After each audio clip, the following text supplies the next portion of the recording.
The World Cup has barely started, and the script is already gone. Brazil have already been held.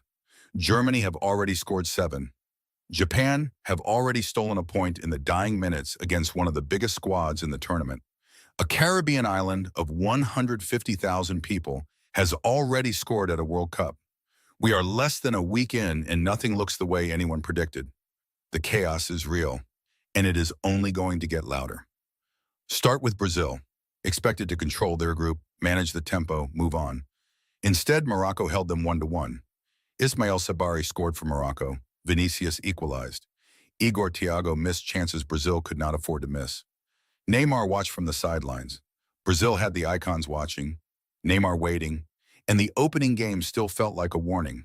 They did not lose, but they did not look in control either. And in a tournament where control used to be enough, looking uncomfortable is already a problem. Germany answered differently. Germany beat Curaçao 7-1. If that scoreline sounds familiar, Brazil fans, look away. But here is what matters beyond the joke. Germany did not just win, they instantly changed the goal difference race for their entire group.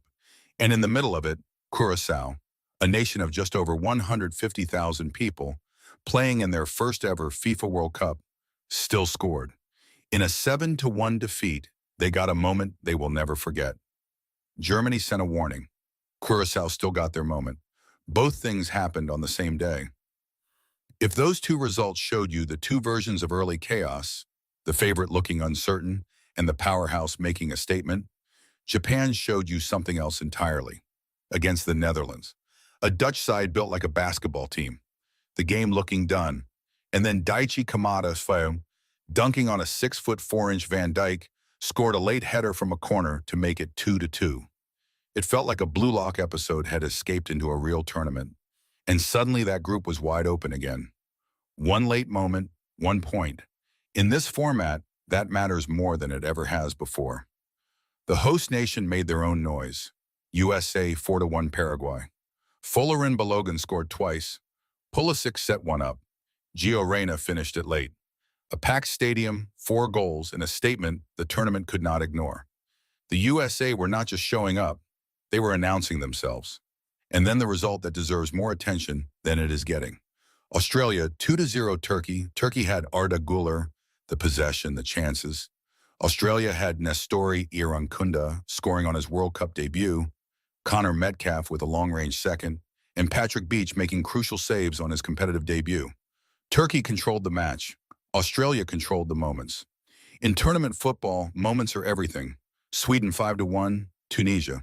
Sweden entered quietly. Yasin Ayari scored twice. Alexander Isak and Victor Gyökeres both got involved. If Germany's 7 was the loudest warning of week 1, Sweden's 5 might be the one people quietly missed. Here is the layer underneath all of it. 48 teams, 12 groups. Top 2 from each group go through automatically, but so do the 8 best third-place finishers across all 12 groups. On points and goal difference. That creates the round of 32.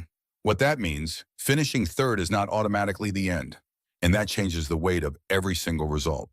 When Japan equalizes late, that is not just drama. That is a point that keeps third-place survival alive. When Germany scores 7, that is a goal difference number other teams now have to chase. When Brazil draw instead of win, that is a surrendered point in a format where 1 goal in a match on the other side of the continent could be the difference between going home and going through. Every result is heavier. Every late goal means more. The format has changed the stakes of every moment, and most people have not realized it yet. France haven't played yet. Argentina haven't played yet.